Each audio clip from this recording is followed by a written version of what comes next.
Bonjour, messieurs, dames. Sujet que je ne maîtrise pas du tout. Voilà, la typographie. Donc j'espère que personne ici s'y connaît bien en typographie, parce que je risque de dire des conneries. Par contre, c'est un sujet qui m'intéresse beaucoup. Donc j'avais envie de faire un truc et j'ai appris plein de choses.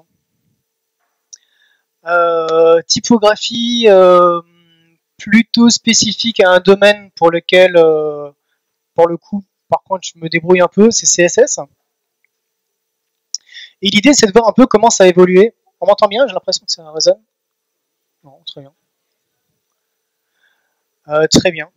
L'idée, c'est de voir comment ça a évolué depuis ce que j'ai appelé la préhistoire, hein, donc depuis la fameuse police de caractère que tout le monde connaît ici, je pense, comics en MS, jusqu'à des technos un peu plus récentes comme les variable fonts.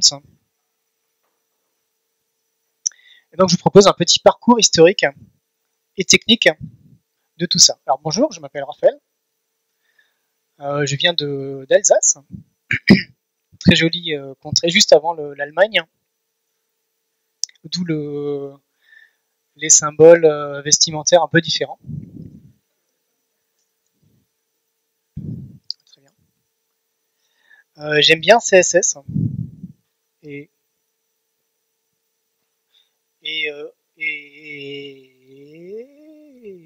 il m'est arrivé d'écrire des bouquins sur le sujet parce que j'aime bien CSS.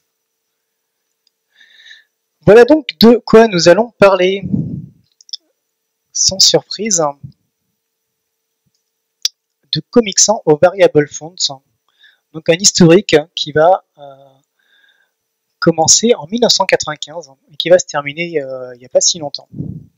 Peut-être que vous connaissez des choses là-dedans, j'espère, et peut-être qu'il y a des choses que vous ne connaissez pas, j'espère également. C'est parti. Alors vite fait, quelques petites stats. Les polices aujourd'hui dans le web, on en utilise beaucoup, vraiment beaucoup. Ça fait quelques années seulement.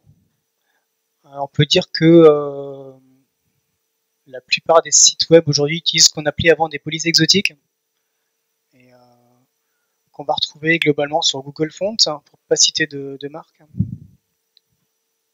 En termes de poids, ça se ressent également. Les polices aujourd'hui sont constituées en poids non négligeable dans l'ensemble des données que va recevoir votre navigateur. Donc c'est un point à tenir compte. Et par exemple, je prends un site au hasard qui cumule un certain nombre de polices exotiques dont il ne se sert pas pour la plupart. Mais ça, c'est un autre sujet. 400 kg de police, ça commence à compter, surtout que ce sont des requêtes, donc c'est du temps perdu, c'est des fois des textes invisibles, etc., etc. Ceci étant dit, commençons donc par le premier sujet important de la journée. Alors, la police Comics sans MS, créée en 1995 par un certain Vincent Connor. C'est pas une blague, hein. Vincent Connor de Microsoft. Voilà. Qui a créé ça à l'orée de Windows 95. Et c'est lui. Hein. Donc tout le monde connaît la police, tout le monde connaît ses dérives. Il y a des Tumblr, tellement c'est intéressant comme sujet. Il y a un chouette site, je conseille d'y aller, qui s'appelle Comics sans criminel, et qui vous dit pourquoi c'est pas bien, et pourquoi c'est pas si mal que ça non plus. Il y aurait beaucoup de choses à dire sur Comics sans, mais on va quand même passer à des trucs plus intéressants. Ceci dit, parmi les choses intéressantes et pas très connues, on peut trouver du Comics sans sur certains sites web. On ne s'attendait pas forcément à le retrouver, genre sur le site de la ville de Montréal. Alors, pour dire la vérité, c'est l'ancien site du site de Montréal. On trouvait du Comics sans sur le site officiel de la ville de Montréal. pour une raison très simple. La police Comic Sans est réputée pour être, comment on dit, friendly, compatible, enfin, qui favorise la lecture aux personnes dyslexiques. Vous saviez pas ça, hein? J'ai appris ça. Voilà. Très bien. Ça ne veut pas dire que vous allez en mettre partout, mais quand même. Donc Comic Sans, on a pas mal de choses à dire dessus. Il y a du bon et du moins bon. Quand même savoir que Google lui a dédié un 1er avril, il y a quelques années. Et bon, passons. On avance dans le temps. On arrive à CSS. CSS qui est né en 1996. Et en termes de typographie, CSS a permis des choses, heureusement, comme la coloration des textes, ce genre de choses. Alors pour votre culture personnelle, sachez que dans la première mouture de CSS, on trouvait 53 propriétés. C'est assez loin de ce qu'on a aujourd'hui. Et que la plupart de ces propriétés concernaient les polices. Et que, en plus, c'était pas toujours très intuitif. Démonstration. On va faire un petit quiz. Quiz participatif, où j'attends une participation de votre part. Le but étant de trouver par quoi va commencer le nom de la propriété. Est-ce que c'est par font, est-ce que c'est par texte, ou est-ce que c'est par autre chose? Est-ce que vous êtes prêts? Je voudrais que ma propriété 1 définisse une taille de texte de 2 EM. Attendez.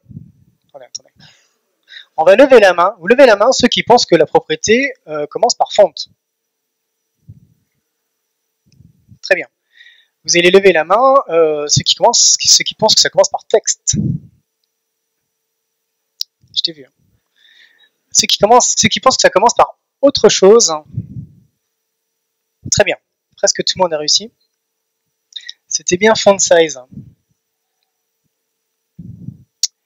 Je voudrais maintenant changer la graisse du texte. La graisse, c'est quand c'est gras ou pas gras. Qui pense que c'est font quelque chose?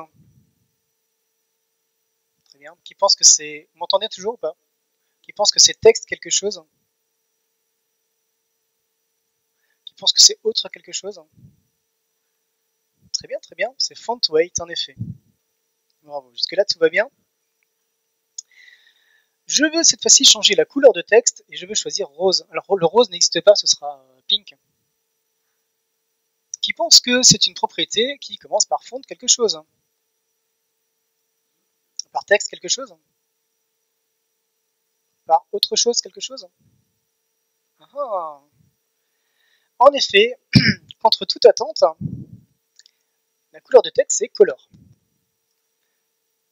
Et non pas text color ni font color. Et me demandez surtout pas pourquoi. C'était donc autre. On continue. Je veux changer le style en italique. Alors, qui vote pour font quelque chose? Très bien. Qui vote pour texte quelque chose? Très bien. Qui vote pour autre chose quelque chose? Très bien. C'est font style. C'est évident. C'est évident. Cette fois-ci, je veux souligner le texte au-dessous. Souligner au-dessous. Est-ce qu'on peut souligner au-dessus? Est-ce que c'est font? Est-ce que c'est... Pardon. Est-ce que c'est font? Ah, vous avez prévu la... Est-ce que c'est autre? Est-ce que c'est texte? Très bien, c'est text decoration.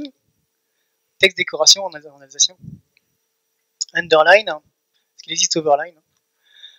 Attention, plus tordu, je veux aligner horizontalement. Me demandez surtout pas de centrer verticalement. Donc horizontalement le texte en CSS. Ah, dites-le donc à voix haute, comme ça tout va bien. Est-ce que c'est font? Non. Est-ce que c'est texte? Probable. Est-ce que c'est autre? Est-ce que c'est Flexbox? Non, c'est autre chose. C'est TextAlign. Incroyable. Cette fois-ci, je veux l'aligner verticalement. Je sais que je peux le faire. Est-ce que c'est font quelque chose? Personne. Est-ce que c'est texte quelque chose? Ou est-ce que c'est autre chose? C'est en effet autre chose. Quand ça marche, c'est vertical align. Bon, il y a un piège, c'est pas que pour les textes vertical align. J'ai envie de changer la hauteur de ligne de texte pour lui donner une valeur de 1.5. La hauteur de ligne. Est-ce que je vais utiliser font quelque chose? Peut-être. Est-ce que ce sera texte quelque chose? Ou bien est-ce que ce sera autre chose? C'est line 8, en effet. C'est évident.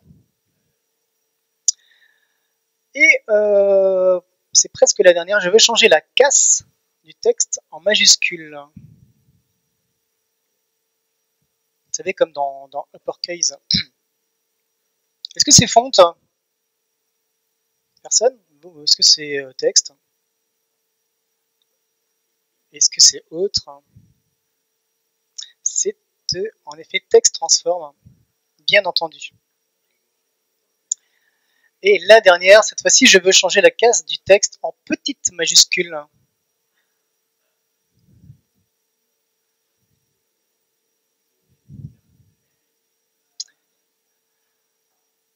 Et je vous le dis, c'est bien évidemment font variante. Tout ça pour dire que, d'accord avec moi, c'est pas toujours très intuitif quand il s'agit de styler ou styliser du texte. Et CSS1 a pas toujours très facile à comprendre. Je veux bien le croire. Bref, on avance. On arrive quelques années plus tard à FontFace, @FontFace, @FontFace, qui est une directive de CSS2 qui permet d'afficher des polices dites exotiques. Sachez que ça a été créé par un certain Internet Explorer au départ, et que ça fonctionne depuis Internet Explorer version 4, mais que personne ne pouvait l'utiliser parce que ça marchait que sur IE à l'époque. Donc depuis, les formats de police se sont non seulement diversifiés, mais surtout standardisés. Et donc aujourd'hui, on peut enfin utiliser des @FontFace. Enfin, je dis enfin, c'est à vous de voir. Le @FontFace, basiquement, ça se présente comme ça. C'est une déclaration en règle @. Vous mettez le nom de votre famille de police, le chemin. Paf, donc on la nomme, on indique le chemin et on l'utilise de cette manière. Si ça marche, voilà. Avec en général une alternative à tes souhaits. C'est bon pour tout le monde, ça va? Très bien. @FontFace, qu'est-ce qu'on a à dire dessus? Ben, c'est que avant c'était compliqué. Avant, peut-être avez-vous connu des techniques en Flash? Personne a connu du Flash pour faire des polices? Donc, il y avait des choses comme ça en Flash, en JavaScript ou en Qfon. Bref, ça c'était avant Qfon, je sais pas, je prononce pas le. Je connais pas. Alza. En termes de compatibilité, aujourd'hui il n'y a plus aucun souci. Tout le monde connaît Can I Use, ça marche à peu près partout. Il n'y a que Opera Mini qui ne reconnaît pas les fontes en @FontFace. Bon, tout ça c'est connu. On avance. J'ai eu du mal à trouver une illustration pour illustrer WOF, donc j'ai pris ça. WOF est un format de police compressé qui a été créé en 2009, qui a une refonte en 2013, qui est encore mieux compressé. Tout le monde connaît ou pas le format WOF? Non? Très bien. Bah, globalement, ça permet d'avoir une compression intégrée qui est loin d'être négligeable, parce que si on prend d'autres types de formats comme l'OTF, le TTF, le WOF ou maintenant le WOF 2, on arrive à des taux de compression qui sont très intéressants à un niveau de qualité égal. C'est bien évidemment beaucoup plus intéressant pour les performances de votre navigateur. Sachant que WoW 2 est reconnu par à peu près tous les navigateurs aujourd'hui et que au pire, vous pouvez lui proposer du WoW en alternative. Je pense que TTF aujourd'hui ne sert plus à rien. Je ne sais pas si vous en avez encore, mais pas nous.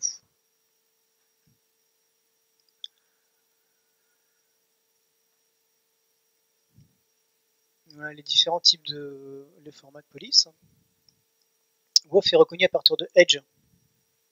Et au pire, non, WoW 2 est reconnu à partir de Edge. Au pire, pour IE 9, vous avez du WoW qui supporte parfaitement.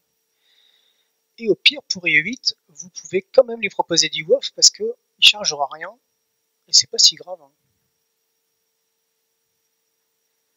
C'est un autre sujet.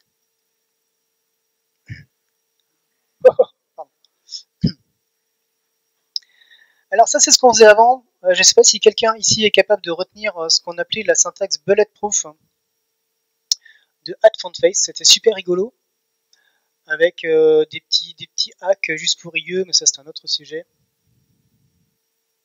Sachant aujourd'hui que la compatibilité de WoW est à peu près de 99%, on peut presque se permettre de retenir par cœur la déclaration AdFontFace aujourd'hui en proposant du WoW 2, c'est ce que le navigateur va charger en priorité, et du WoW en alternative si le navigateur ne reconnaît pas WoW 2. Voilà pour AdFontFace.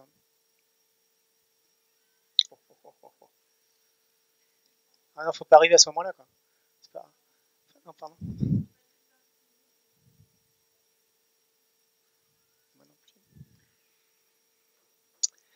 On avance, on arrive en 2010 où sont nés les Google Fonts. Tout le monde connaît Google Fonts. Tout le monde utilise Google Fonts. Tout le monde adore Google. Il y avait une question piège dans les trois. Très bien. Les Google Fonts s'appelaient Web Fonts.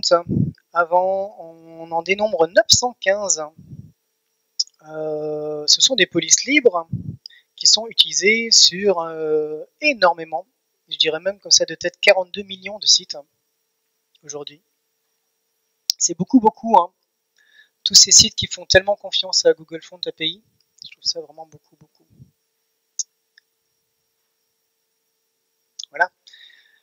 Les polices aujourd'hui les plus utilisées dans le monde sur le web sont Roboto, OpenSens, Lato, Montserrat et Roboto Condense. Ce sont que des polices qu'on retrouve sur Google. Là aussi, vite fait, comment ça marche? C'est une API, vous pouvez la récupérer soit en CSS, soit en HTML. Le plus classique étant d'utiliser ce genre de link pour charger votre police Roboto sur votre site web. Et on l'utilise de cette manière-là, tout va bien. Pour en rajouter une couche sur l'usage des Google Fonts, vous n'êtes pas les seuls à les utiliser, vous inquiétez pas.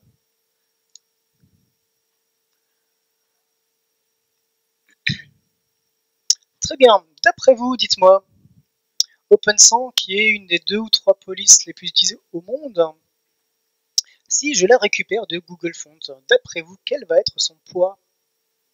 Un indice, ça s'exprime en kilo-octets. Comment est-ce que je peux vous poser la question pour que ce soit compréhensible? Qui pense que c'est une police qui fait moins de 10 kilo-octets? Non? Moins de 50?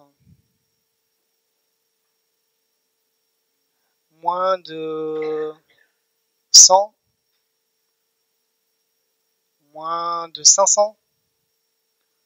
Plus de 500? Alors c'est très exactement 217 kilo-octets. 200 kilo-octets que votre visiteur a la chance de devoir télécharger s'il ne l'avait pas dans son cache. Incroyable quand même, hein. Pardon?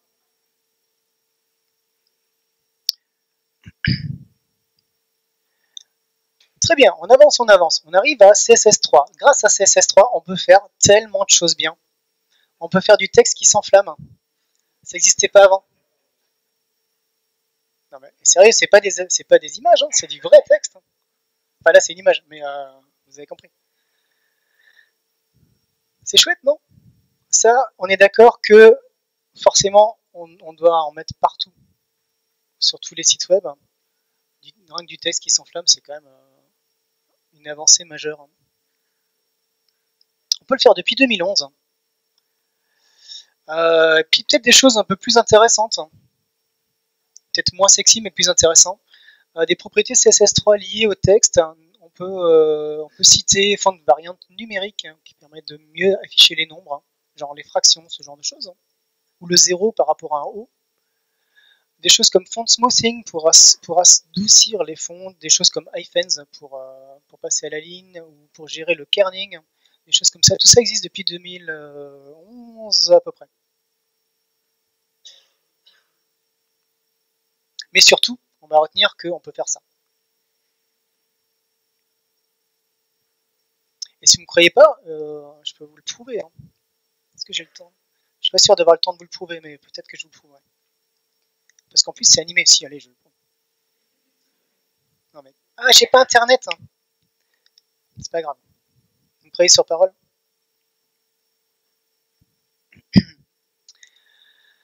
D'autres choses tout aussi utiles, de pouvoir faire des contours de texte avec text stroke. Ouais, d'accord. Donc ça, avec du feu. On est bien. Un peu plus rigolo. Ah, il me faudrait quand même internet en fait. Background clip qui permet d'avoir un texte transparent et on voit en transparence une image de fond par exemple. C'est énorme. Est-ce que vous avez trouvé qui était caché derrière? Eh, bien joué! C'est Britney Spears, en effet. Il y avait un indice dans le... Il y avait un indice, j'avoue.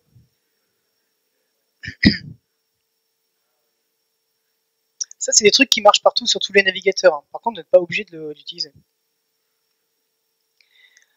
Et donc, si certains ou certaines ici ont connu les word art, hein, eh ben, on peut vraiment faire du word art. Hein. Si, si. Tous les effets word art sont reproductibles en CSS. Rien que pour ça, ça valait le coup de faire évoluer CSS pour ça. Quoi. Très bien, on avance encore d'un cran d'une étape. On arrive à un autre usage courant des polices de caractères dans le web, c'est les polices d'icônes. Est-ce que tout le monde sait ce que c'est qu'une icône fonte, une fonte d'icône? Je répète la question, est-ce que vous pouvez lever le doigt si vous connaissez? Très bien, donc tout le monde ne connaît pas. Alors c'est pas très compliqué comme principe, c'est tout simplement une police qui est constituée d'icônes. Donc au lieu d'avoir des lettres ABCD, on a des lettres ABCD mais qui ressemblent à des Twitter, des machins, des choses comme ça.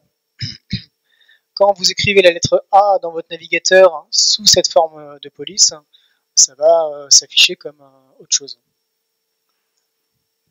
Je la fais pas très bien, mais moi je me comprends.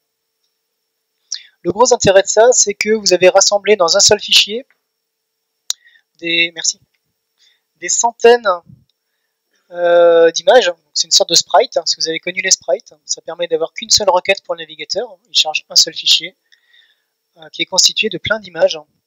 Et ces images étant vectorielles de surcroît. Donc c'est plutôt pas mal. Très bien. Qui utilise les icônes fontes? Donc tous ceux qui connaissent utilisent? Ouais, c'est con comme question parce que personne ne peut me répondre. C'est ça, ouais, ça. Alors si j'avais des choses à vous dire sur les icônes fontes, je vous dirais que si vous utilisez Bootstrap, vous avez certainement connu les icônes fontes de Bootstrap, qui étaient longtemps fontes awesome. Si vous n'utilisez pas Bootstrap, c'est pas grave. Qu'est-ce qu'on a d'autre? Il y a des gratuites, il y a des pas gratuites, il y a des libres, il y a des pas libres, etc., etc. On peut même créer ses propres polices d'icônes.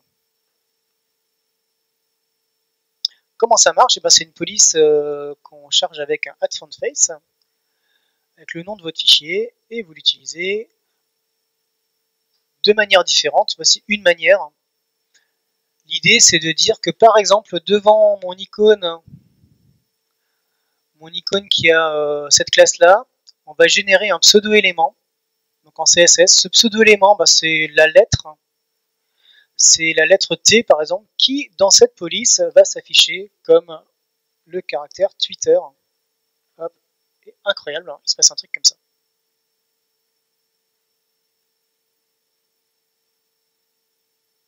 Tout va bien? Non? Oui?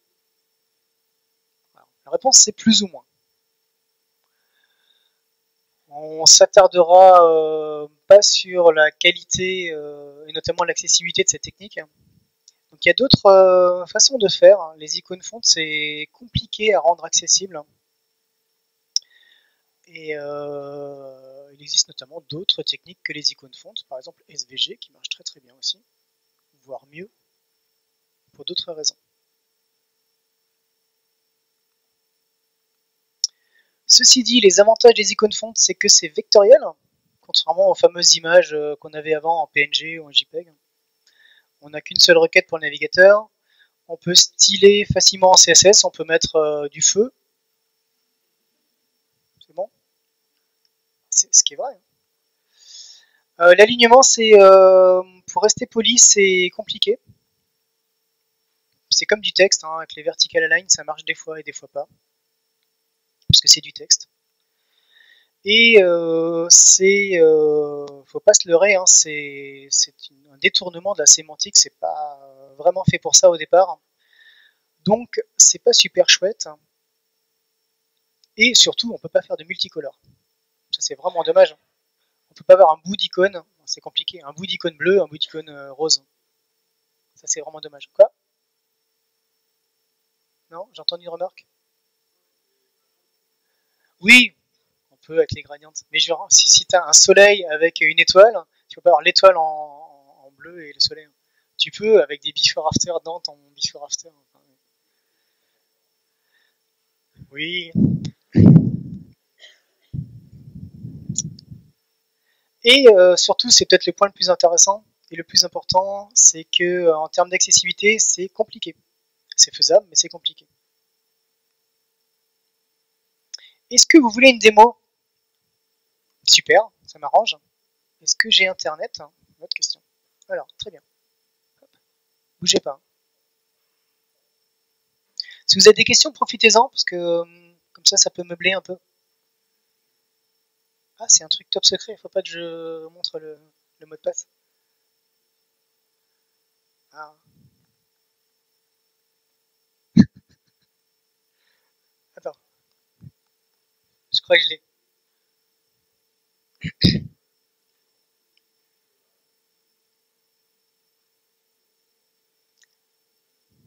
Suspense.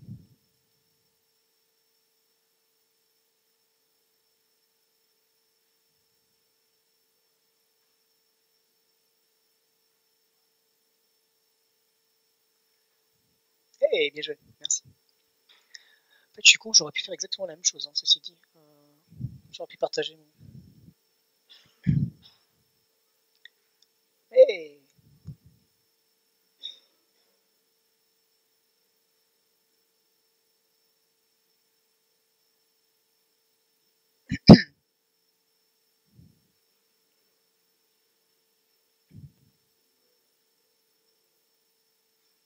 Ça va sinon?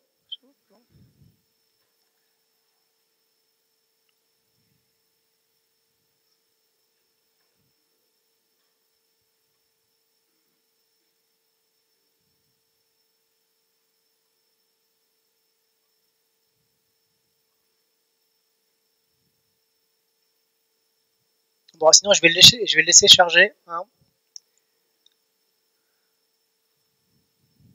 C'est marrant ça.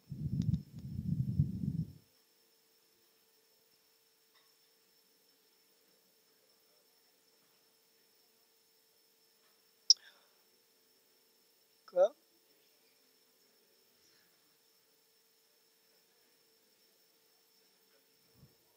Ouais. Bon, c'est pas grave. On aurait dit que vous me croyez sur parole.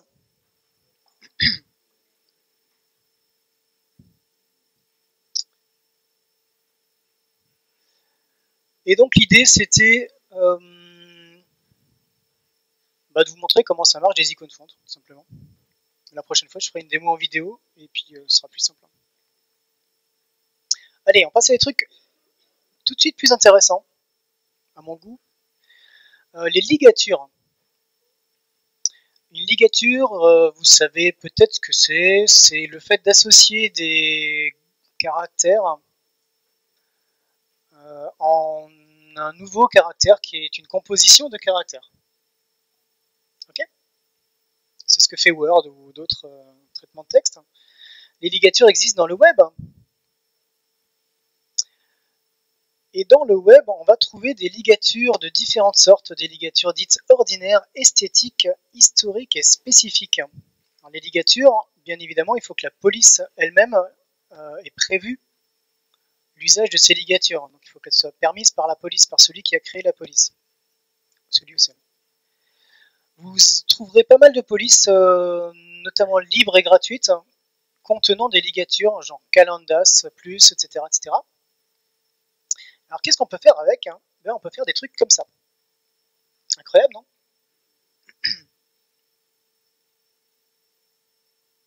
Ok. Bah, je suis désolé, mais c'est plus propre d'écrire cœur avec un E dans l'eau, un O dans le, un E dans l'eau. Voilà. Et on peut faire ça. Merci. Donc il suffit que la police ait prévu que ces deux caractères puissent être associés et je crois que j'ai été coupé, non. Que le caractère résultant ressemble à ça. On peut faire des associations de plusieurs caractères, pas que deux, ça peut être 3, ça peut être 15. Si la police a prévu que ces trois caractères-là, l'un à côté de l'autre, forment une ligature, ben, vous pouvez très bien servir de ça. Donc, les propriétés permettant de générer des ligatures sont au nombre de plusieurs. Il y a fond de variantes ligatures, avec les ligatures courantes, les ligatures historiques, les ligatures contextuelles qui dépendent de ce qu'il y a autour, et les ligatures appelées discretionary. Discretionary, c'est quand la personne qui a créé la police avait vraiment envie de faire des trucs tordus. Donc, la dernière, par exemple, ça c'est tout à fait faisable. Ça permet de faire des choses rigolotes. Vous avez une autre propriété qui s'appelle Font Feature Settings qui permet de faire d'autres choses. Je ne vais pas volontairement aller trop loin dans l'idée, mais par exemple, il y a des ligatures calligraphiques qui vont vous rajouter des petites choses comme ça. C'est une ligature swash. Avec des flammes, en effet. Alors, si je peux vous proposer une démonstration, ça serait plutôt pas mal. Et la réponse est non. Ou bien.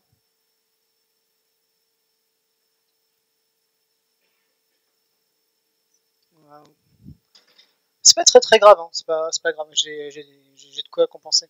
Merci. Non, mais c'est possible. Alors, tu sais qu'en fait, il m'arrive de. Quand j'ai des trucs connectés, ça coupe le wifi. C'est compliqué. Bon, on me croirait sur parole, mais ce genre de choses là, ces effets typographiques, hein, ce sont des ligatures, tout bêtement. C'est la police Calendas. Et en fait, j'ai tout marqué. Hein. Donc, ça fonctionne exactement comme ça.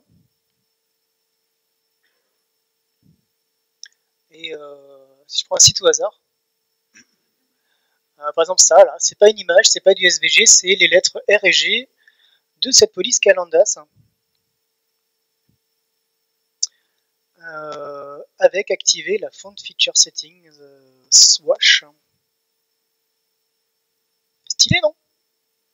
Ok, alors à quoi ça sert? Ça dépend. Mais déjà, on peut faire des super polices fondées sur les ligatures. Par exemple, il existe une police qui s'appelle sans bullshit sans, qui active automatiquement une ligature quand vous écrivez certains mots spécifiques. Alors moi, je sais que ma démo elle marche parce que c'est une vidéo.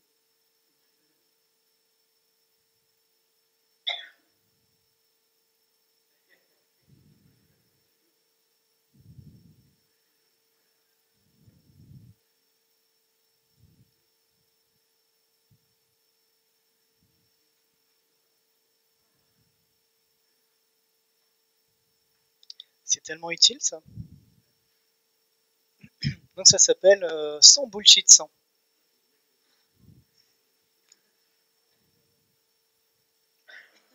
C'est pas moi qui l'ai faite, hein, j'aurais bien aimé.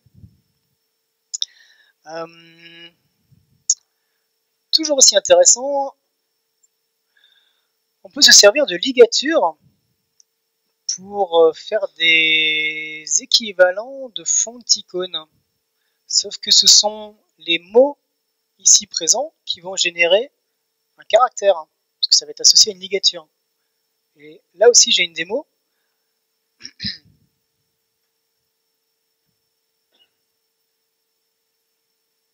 Normalement ça marche.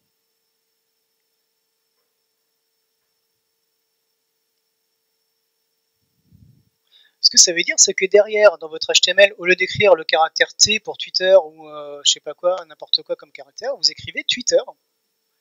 Donc en termes de sens, de sémantique, d'accessibilité, de référencement, de tout ce que vous voulez, vous écrivez des mots dans le HTML et ils sont juste traduits par des images.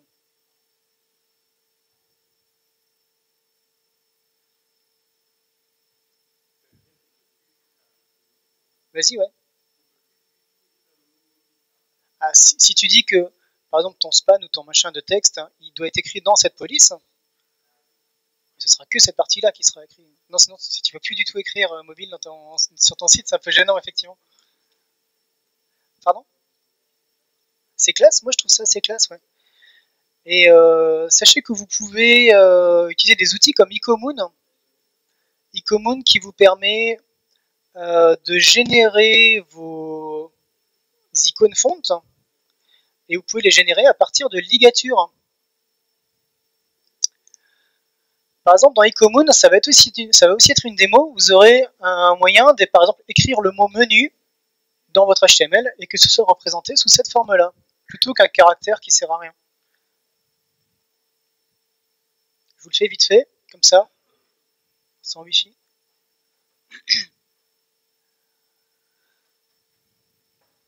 Donc l'idée, c'est que je choisis le caractère qui m'intéresse.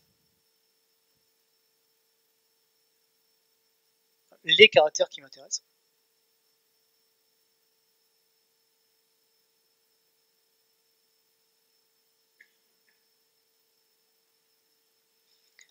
J'en ai sélectionné 3. Je génère une fonte avec, et là où c'est rigolo, c'est que plutôt que de l'associer à des caractères Unicode qui servent à rien,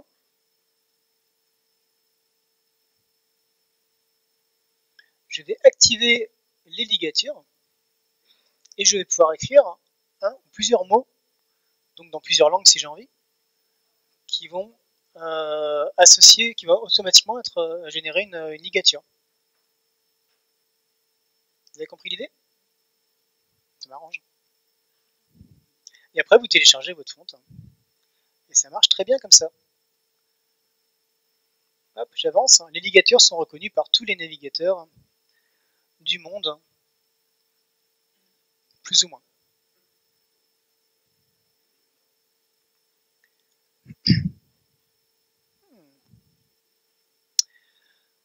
Petite interlude, on va jouer à un autre jeu.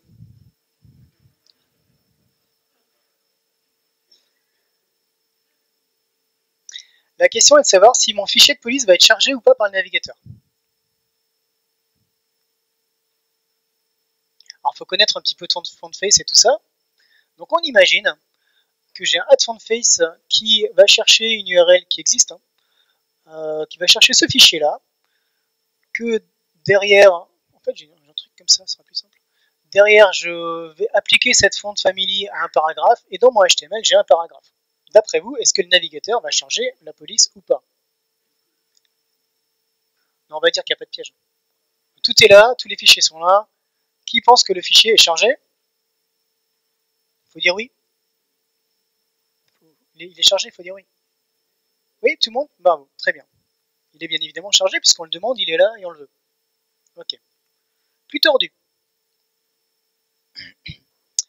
J'ai un FontFace, avec un chemin qui existe. Je le demande en CSS, mais mon paragraphe n'existe pas dans HTML. Alors, qui pense que le fichier est chargé? Très bien. Qui pense que le fichier n'est pas à charger? Qui ne pense pas?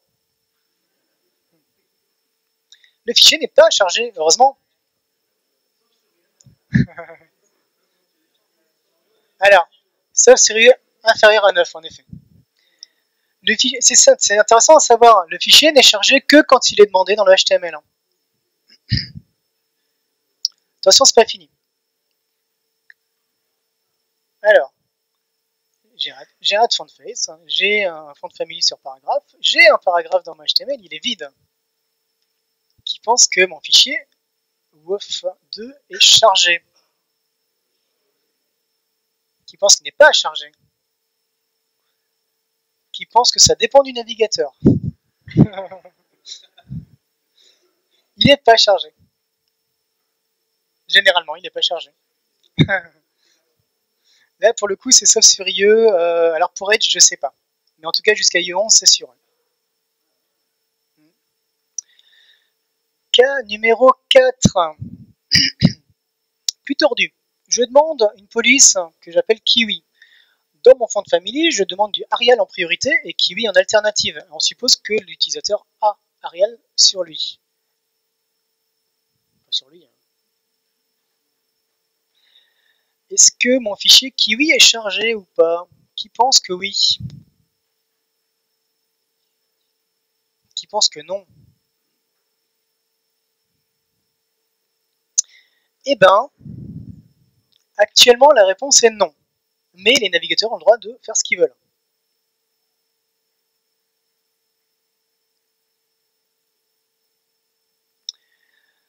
Qu'est-ce qu'on a d'autre? Cas numéro 5. Cette fois-ci, je vais conditionner mon add-font-face dans un media query. Media query qui dit est-ce que ma fenêtre fait au minimum beaucoup, ce qui ne devrait pas être le cas, on est d'accord? Est-ce que mon fichier est chargé ou pas? Qui pense que le fichier est chargé? Non, tu n'as pas d'écran comme ça. Qui pense qu'il n'est pas chargé? Qui n'a pas compris la question? Il n'est pas chargé en général. Hein. Ce qui est bien. Ce qui veut dire que si vous voulez faire du responsive en mobile first et pas charger bêtement vos polices, c'est assez facile à faire. Hein. Il suffit de mettre vos add-font face dans des media query. Moi, je dis ça. Autre variante, cette fois-ci mon add-font face n'est pas dans un media query, mais par contre mon paragraphe est dans un media query.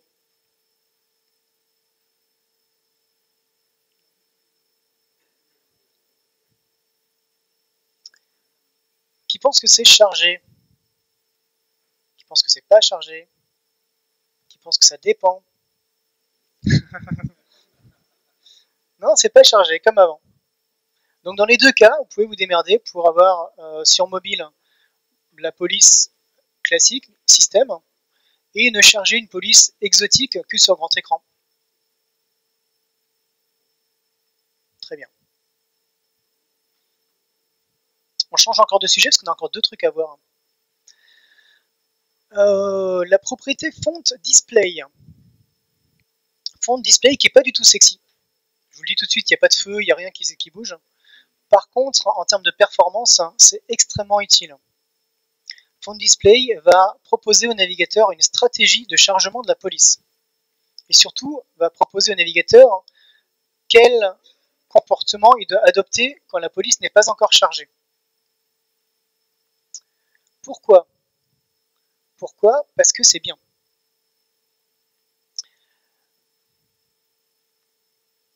Et plus exactement, parce que se passe-t-il quand la police n'est pas chargée? Ben, je vais vous le dire. On est d'accord que de base, quand le HTML n'est pas encore chargé par le navigateur, il ne se passe pas grand-chose. On peut dire qu'on est sur une page blanche. Quand le CSS n'est pas chargé, il ne se passe pas grand-chose non plus. Sachez que la première fonte à être appelée va attendre que le ou les fichiers CSS soient tous chargés. Déjà, de base, si vous avez 15 fichiers CSS, votre police, elle va attendre. Ça, c'est la base. Une fois que tous vos fichiers CSS sont chargés et exécutés, il va commencer à charger la première police et éventuellement une deuxième s'il peut en charger en parallèle, etc. Ça, c'est bon? Donc là, jusque-là, il ne s'affiche pas grand-chose. Et là, il se passe quoi pendant que les polices ne sont pas affichées? La réponse officielle est ça dépend. Il y en a qui affichent la police, il y en a qui affichent pas, il y en a qui affichent une police alternative, il y en a qui font n'importe quoi. Je vous dis pas qui fait n'importe quoi encore. Il y a 3 étapes de rendu d'une fonte. Alors, tant que la police n'est pas chargée, il y a une étape de blocage. Ça veut dire que il se passe rien. Le texte est invisible. Invisible dans la mesure où l'espace est quand même réservé. Le soulignement, par exemple, si c'est un lien, vous aurez votre texte qui est souligné, mais le texte est invisible. Ce qu'on appelle la période de blocage. Ensuite, il y a une autre période qui s'appelle la phase d'échange. Quand la police demandée n'est toujours pas chargée, le navigateur va passer sur la police alternative, en espérant que vous en ayez renseigné une dans votre fond de famille, que vous mettez machin, virgule, Arial, virgule, bidule, qui va afficher celle-là en attendant. Et la 3e étape, quand il n'a toujours pas trouvé, il dit voilà, je me casse, je laisse tomber. Les navigateurs vont choisir eux-mêmes le comportement qu'ils souhaitent adopter. Ce comportement peut être soit un flash of invisible text, donc un blocage qui peut être d'une durée indéterminée, soit un flash of unstyled text où ils vont swapper la police, ils vont passer à l'alternative, soit l'autre truc c'est un troll. Vous avez compris? Très bien. De manière imagée, ça donne ça. Votre navigateur qui a choisi le modèle foot avec un U, donc unstyled, il va directement afficher l'alternative. Et quand il a chargé la police souhaitée, il va swapper en mettant la police souhaitée. D'autres navigateurs ont choisi ce modèle-là, donc le flash of invisible text, où vous avez rien, puis rien, puis rien, jusqu'à ce que la police soit disponible. Et alors elle est remplacée. Du coup, il y a un truc qui est mieux que l'autre. Ou pas. En vidéo, ça donne ça. La vidéo est très compressée, donc ça va être moche. Donc ça, c'est du flash of invisible text. Et de l'autre côté, c'est du flash of unstyled text.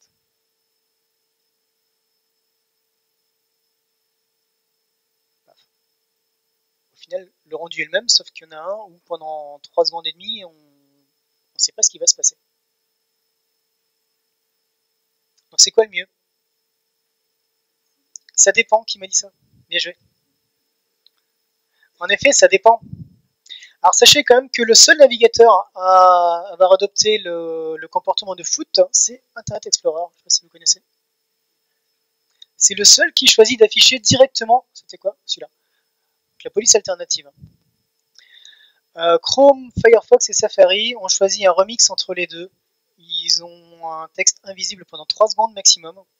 Si au bout de 3 secondes il n'y a quand même pas la police, il passe en foot, donc en alternative, et après seulement il affiche la police. Et les anciens Safari ont toujours le comportement de fouet, c'est-à-dire que le texte peut être invisible indéfiniment, tout le temps. Si votre police elle est en 404, votre texte est invisible. Ou si elle est hébergée chez Google, non, c'est bon. Et pourquoi ils font ça? Parce qu'ils respectent tous les specs. Les specs disent vous faites ce que vous voulez.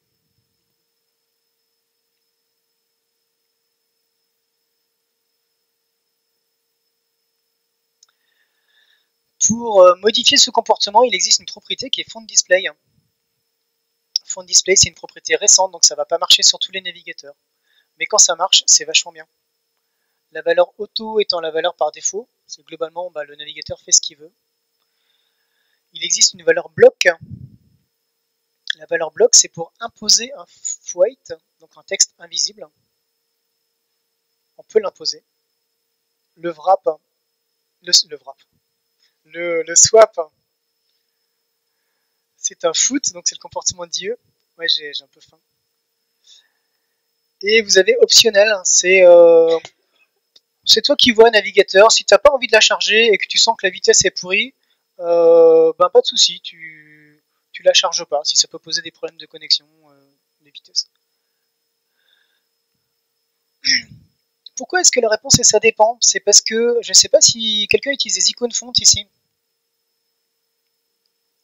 Bah, les icônes fontes, sachez-le, mais quand la police n'est pas chargée et que votre navigateur a choisi de la swapper, vous avez l'alternative qui en général est récupérée dans une plage Unicode où ça ressemble à rien.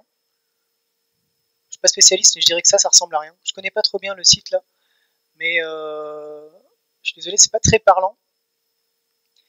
Ça, c'est parce que le navigateur a choisi le comportement de swapper, de passer sur l'alternative. Ça, c'est d'une vraie expérience personnelle. J'étais dans le métro, j'étais sur BFM. Ne me demandez pas pourquoi je vais sur BFM dans le métro.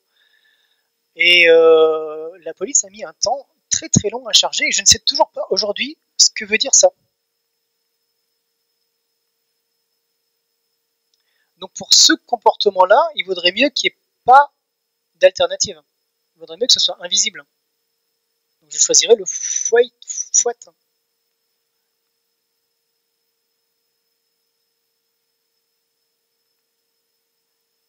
Par contre, pour le texte courant, bah, ce serait plus logique de proposer l'alternative pour qu'il y ait du contenu le plus rapidement possible. Ça a l'air con ce que je vous dis, mais il y a des polices qui mettent plusieurs secondes à charger. Et plusieurs secondes pour un utilisateur, c'est trop long. Donc comme je vous ai dit, ça ne marche pas partout sur tous les navigateurs, mais au pire, vous l'ajoutez en bonus. Et quand je dis ça ne marche pas partout, ça marche à peu près partout. On est d'accord que ça, c'est à peu près partout. Que moi, Opera Mini, on ne peut plus grand chose pour lui.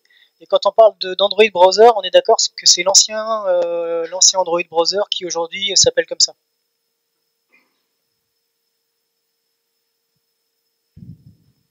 Voilà pour Front Display.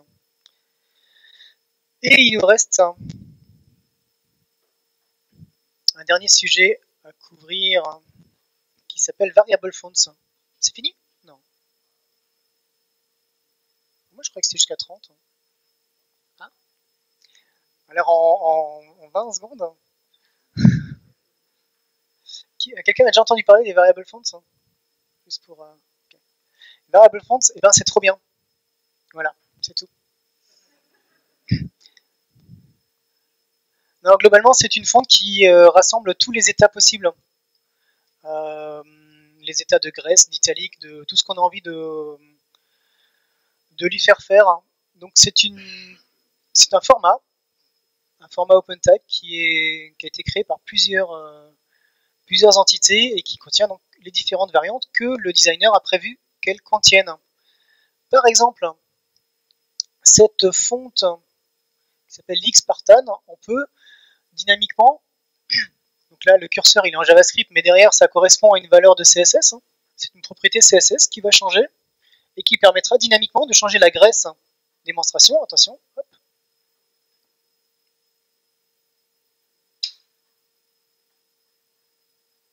Attention, hop. C'est pas incroyable ça?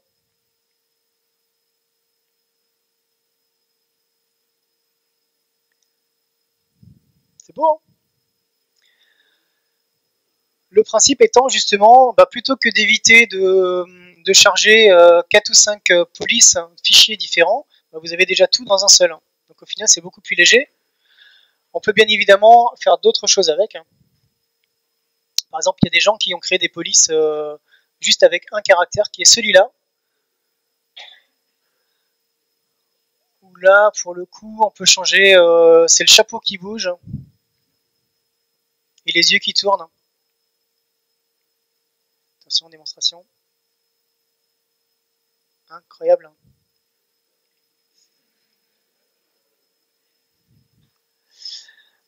Etc., etc.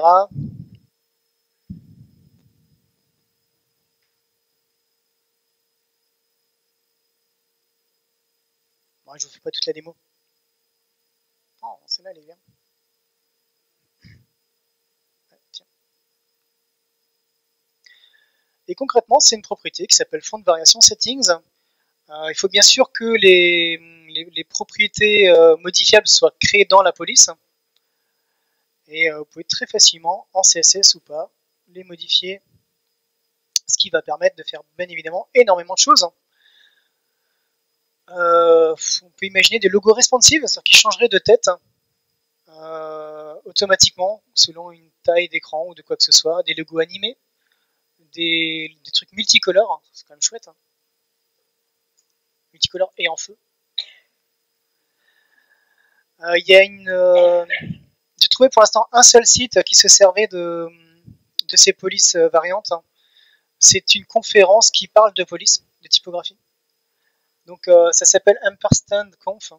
Le site lui-même est créé avec des polices, des variable fonts. C'est pas si mal compatible, contre toute attente. Ça marche plutôt bien. Et voilà, je crois qu'on a fait le tour un peu succinct sur la fin. Pour dire que les choses changent, on peut faire de plus en plus de choses. On peut faire facilement de la merde aussi. Faut dire ce qui est. Hein. Donc essayez quand même de revenir aux bases. La base, c'est de faire du HTML propre, sémantique, et de faire des choses qui sont pour vos utilisateurs et pas pour votre plaisir. Et puis, quelques petites ressources vite fait. Voilà, je vous laisse apprendre cette liste par cœur.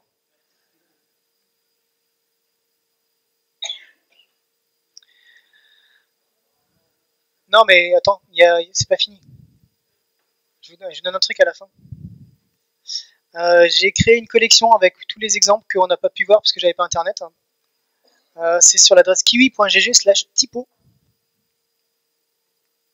Et surtout, vous allez retrouver ces slides sur un truc qui s'appelle speakerdeck/gutter. Ah, il paraît qu'il faut mettre des trucs à la fin des conférences sur les post-it. C'est quoi la question? Quelqu'un a dit quelque chose? Hein? Il y a un livre sur quoi? Oh non, pas forcément. Après, si tu veux. Quelqu'un connaît Grid Layout ici? Ça, je bien. En tout cas, merci.